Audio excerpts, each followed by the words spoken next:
Hi guys, and welcome back to my channel. A brief video about something that I am just gaming around in these days, and it is a quite famous and well-known box.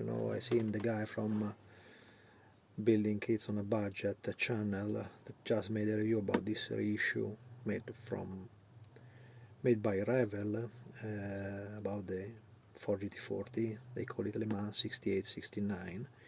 And it's basically, as you can see in his videos, it's basically a reissue of the quite old Fujimi mold of the 4 GT40 MK1.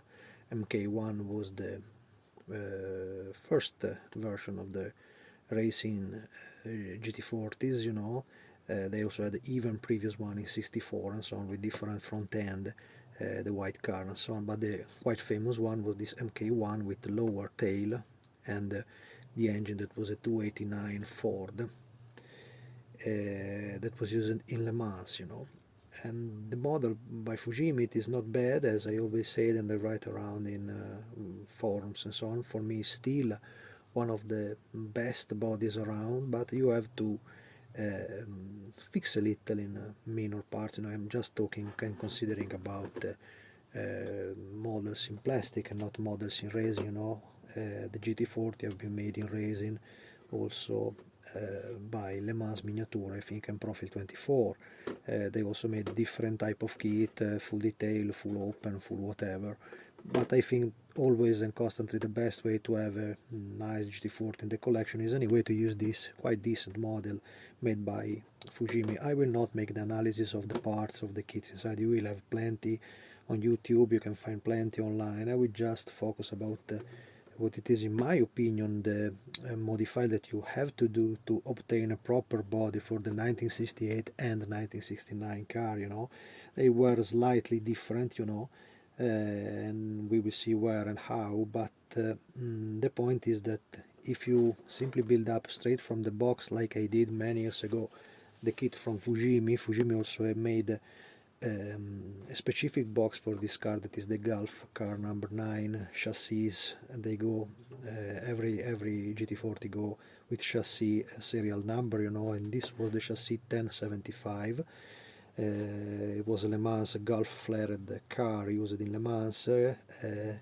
Gulf flared means that the body was especially made for the John Wire team sponsored by Gulf in these years, and for regulamentations and so on, anyway, the car was slightly different from the original Ford used in 64 and 66, and the reason was that all the wheel arches, both in front and in the rear part, became different, and it was what gave to the GT40 the sexiest look, to be so curvy, to be so round, to be so typical GT40, and mostly, when you check pictures and everybody now get interested in GT40 also because of the last movie we seen, Ford versus Ferrari, where they were racing those cars.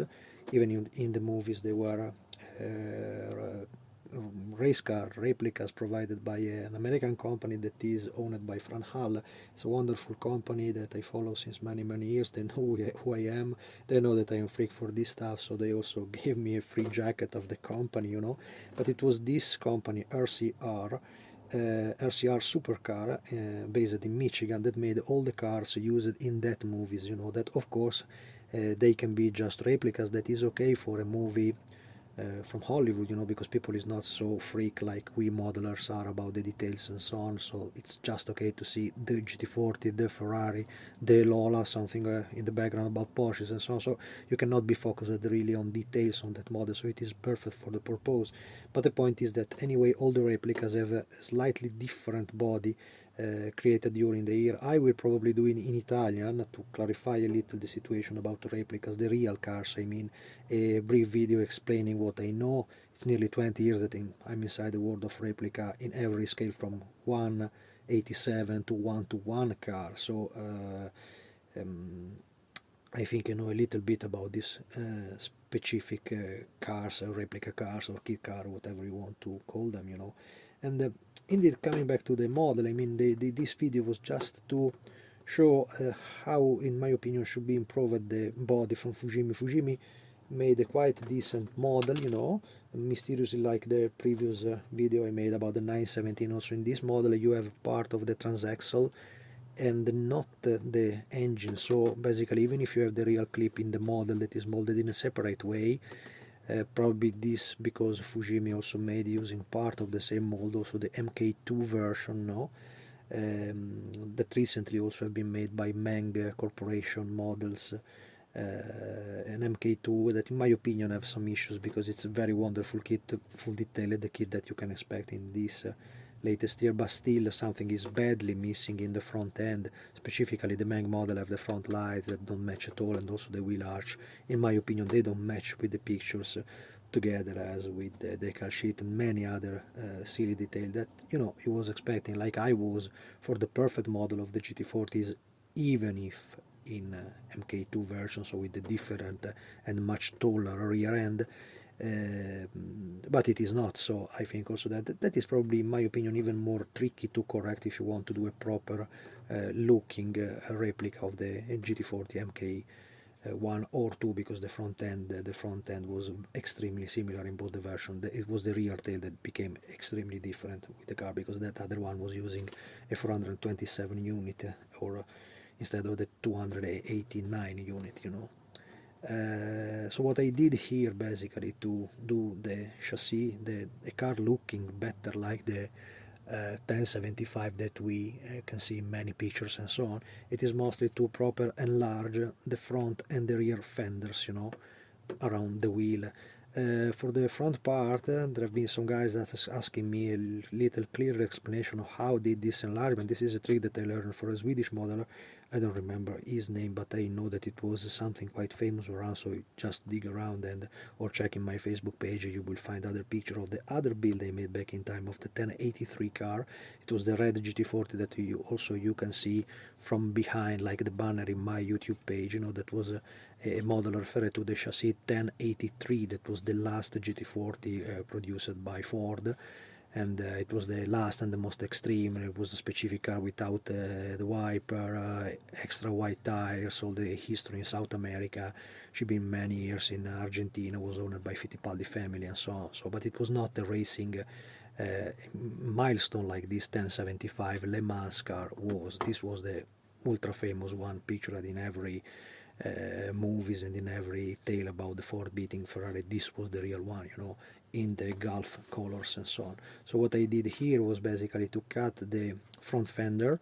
You have to cut it with a very fine blade. I mostly use the 3 tool blades, you know, they are very easy to use. You can find them in different thickness from Hasegawa, a little bit pricey, but you know, it's an item that when you buy you cannot work without them. And I basically cut all the front fenders in the front part, cutting around all these lines. So you have to create a deep cut here.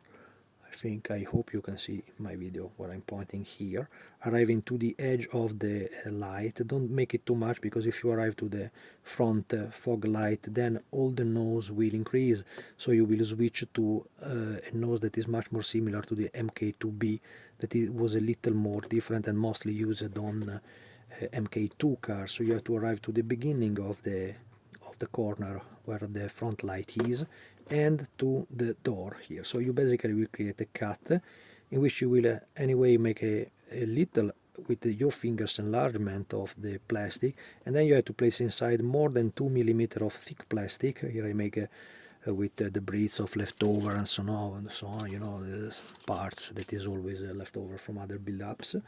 And then you have to filler it completely, and to give it by hand the proper shape. This when you do this work, you constantly have to keep near to you a picture of the actual 1075, you know. Remember that as well as for the Lancia Stratos, the racing Lancia Stratos Group 4, every car was different from another one, so there was not a standard looking car that was it and that's done. No, absolutely not. So in GT40s is the same, depending, or if you want to build up a 66 car, a 67 car, a 68 or a 69 car, there are several different. Mostly the 68 and 69 have the most aggressive look, and it is also the car used in the like a master for nearly all the replicas that you see around, and you clearly can see that the body is usually too nicer to be a car from the 60s. The real GT40 was a real racing car, so it was not so detailed, so it was not so cured like too many replicas are, including the replicas used in the movies. um, the other part that you have to modify after you get this shape, I hope that you can see clearly what I mean. The bulge around this part became increased, between 5 to 6 millimeter becomes larger in the front. I think here it's something like 4, because I've been something like 1.2, 1.5 for each shade of plastic, so all the nose became wider at once. If you compare this shape that you can see here to the shape that you can get in the ordinary standard Fujimi or Revel box of the GT40, you will see immediately a huge difference, especially not only in the front end, that is the most typical in too many pictures. You will see the car from this angle with this sharp line quite in evidence. Maybe I will post some picture of that. You can find anyway in my Facebook page about this, but even more about the rear part of the car. This rear wheel arch was completely different and was nearly running around all the position of the wheel. Also about this, there have been in the past, I seen many transkit made in resin about the body, the proper body of 1075. Le Mans Miniature made all the back clip already done for this, for the 68 or 69 version. The difference between 68 and 69 at the rear back, they had minor details around the car, NACA ducts, some rubber missing and so on, some lights in different positions and so on. But the biggest issues ever from a 68 to a 69 GT40 was that mostly on this side of the rear fender you will see a little fin, like a little fin, on the side edge of the wheel that the car from 69 didn't have. So you can recognize at once if the car was a 68 version, exactly because there was this little, I think it was a kind of, I don't know, a fin fender phone rail, something like that, but surely the rear clip was different than the one used in 1969. And as you can see, I mean, in the picture, if you search for original picture, not the replica, beware, because 99% if you Google about this car you will end in replicas, and it's absolutely tricky to distinguish if you don't have the proper eye about the GT40s, which is a real one or which is a replica. There is excellent replicas. There is the chassis made by Superformance made claimed to be considered GT40s that are renamed with chassis number starting with the 2 instead of 1075 will be 2075, and they are anyway replicas, even if they are accepted like an original car, so eligible for historical racing and so on, even if it is absolutely a modern one and so on. So what you can see in all the picture of the original GT40s is that the real wheel is not exactly fitting like in a replica and so on, so perfectly inside the wheel arch, but it is a little more inside. So you should place something like this. I don't know if you can see that from the images here. It should be a little inside. Of course, should not be too much inside, but this was typical from the rear pack of the original GT40s to have the wheel that was a little floating inside the rear fender, and that's it. I mean, in my opinion, it is not worth it, at least for me, for my production, to cast this body in resin, because already several companies made it, and I don't know how many guys out there are so freak like me. I know some of them, of course, but I don't know how many are so freak like me that they want to go on and make several version and build different build-ups of the GT40s.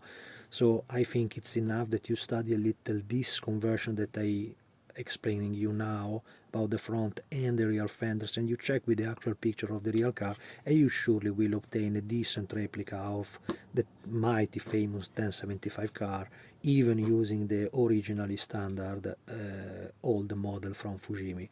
This was a limited edition box. I think it was worth it to buy it because they had a absolutely stunning decal sheet. I think they say printed in Italy, so the one printing in Italy can be just a Zanchetti or Cartograph. One is better than the other, but you have anyway an extremely good quality decal sheet inside the car of these versions, without using the original Fujimi that was missing and the color were not matching, so it was not so good at this recent level. So for me it is anyway worth it to pay a little more for this limited edition box from Revel. Limited edition also means that you probably will not find this product available for so long time like all the other production from Revel company, so just take it. I just took mine for, I think with including expedition and so on, for something like 40 euros, something like that, from Germany.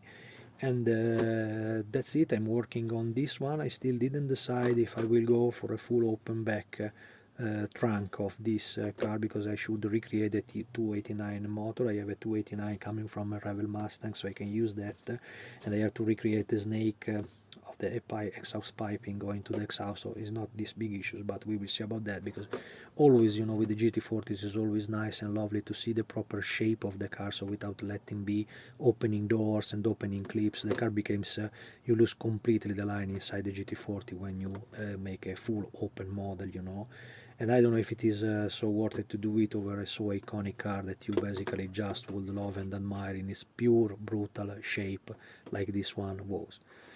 And that's it. I hope you like it, and see you next.